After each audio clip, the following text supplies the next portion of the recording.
Questions? All right.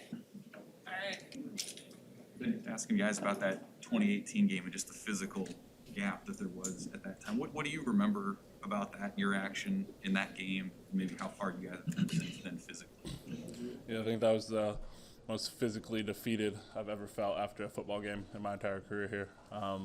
They were really big up front. They ran a lot of gap scheme. They came downhill, we were just physically I wasn't personally ready to be in that position yet. How do you respond to that kind of a realization at that time, knowing that you had a ways to go? Yeah, it's definitely a piece of humble pie. It's a wake up call. That was my first offseason making the transition from outside linebacker to D line, and just I'd put on a lot of weight, but clearly not enough, wasn't big enough, strong enough. So it was a wake up call for me the next offseason, because really that's when you're going to make that jump again, and just take it on the chin. It's a learning experience, and just to be able to be hungry that next offseason. And can you describe how far you've come and how far this team has come physically since that day 3 years ago? Yeah, we had big guys back then. I think scheme-wise, though, just jumping around back and forth, a lot of it was understanding of the scheme. And if I had a better understanding, if I had today's understanding of the scheme and technique, and I was at that level, the size would have been less of an issue, I think. So really, it's a combination. You can't just be huge, and you still got to have great technique. Doesn't matter how big you are. And you guys have obviously dealt with the setbacks really well to keep going the way you did and play like you did Saturday. Is there a challenge then, even when dealing with when you're kind of up or positive or everyone's patting you on the back? Is that a different sort of challenge? Yeah, for sure. I don't know what the longest strung together win streak we've had here in my tenure is, but it's not very many. And so that's clearly something we're focused on. A year ago, that was a problem for us. Just having the same focus, the same intensity, same everything, same prep going into the next game after a win, super important. Today, I guess, were you encouraged by today, or what did you see today out there?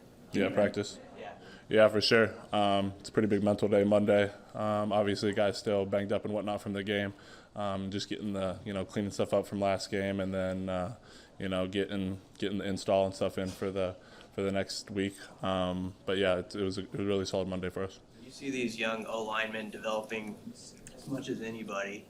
Could you speak to Nuri and Teddy, sort of how you have seen them grow, and were you surprised that they had their success they did, or not at all? Yeah, Nuri for sure. He's been fighting. I mean, he's been, I guess, more consistent and level than Teddy, just because Teddy was young and he's still young and he's still learning. And Nuri's got a couple years of just playing experience, right? He started at Colorado State for him, so I think that goes a long ways. And just having that experience, he's as quality of a walk-on as you're going to find for alignment. So that's big for us. And then Teddy has obviously just been growing week by week to the point now where they're comfortable enough with him, and he's comfortable enough with the scheme to get out there and play. Then Michigan's going to come in here wanting to run the football. Just as a lineman, what's the mindset going in when there's a pretty good Big Ten team that's going to run around you guys? Yeah, for sure. That's about how it is every Big Ten game. It's what you signed up for. It's why you came here. So, we're ready for that. I think that'll be definitely on the D-line. It's going to be on both sides up front. It's how it is in Big Ten football. So, not much different than any other week. Have you gotten to look at their O-line yet on film? Yeah, a little bit. Really big up front. Definitely moving guys. So we're going to have to be really sound in our technique to be playing with them. Other questions for Ben? Playing at home at night, I mean, how special was that last week, and what are you expecting now this week for even a bigger game?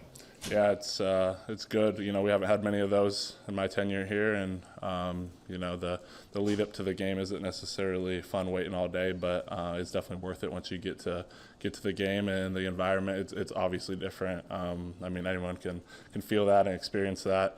It's different than a morning game. It's different than an afternoon game. So just looking forward to it. Looking forward to a big time matchup. That's why we come here to play a ranked opponent like this. Building off of that, how much fun was Saturday? it just felt a little bit different. I'm sure you'd probably agree with that. Yeah, for sure. You know, just having success both sides of the ball early. That was a key, obviously, to kind of getting off to a hot start, and you know, seeing the offense succeed, seeing your teammates succeed. That's all this work we put in together, everything we go through. You know, that's why we do it, is to have that success, and there's no better feeling than that. Is this as good as the second level guys, the backers outside and inside have been playing since you've been here or out there? Outside, inside backers, you said? Yeah. Yeah, I think so. Trying to think who we've had at those positions. I think outside for sure. You know, that's been a lot of the same guys, right? Those guys have been playing for a while here now, Caleb and Garrett. So that was something that just needed to be worked on. You know, they were young, you know, and that's tough. And they were kind of thrown into a position early, and they're playing at an elite level right now. And so that's awesome to see. I mean, I think we've had some solid inside backers, you know, over the past couple of years too. So I'm not going to say it's the best we've ever had, but those guys have also were a part of that too. You know, Reimer's been playing for a couple of years. Nick has been playing for a couple of years now. So they're doing a really solid job. Obviously, those two guys leading the Big Ten in tackles, or at least close to it. So they're making our jobs easy up front. All good. Thank you, Ben.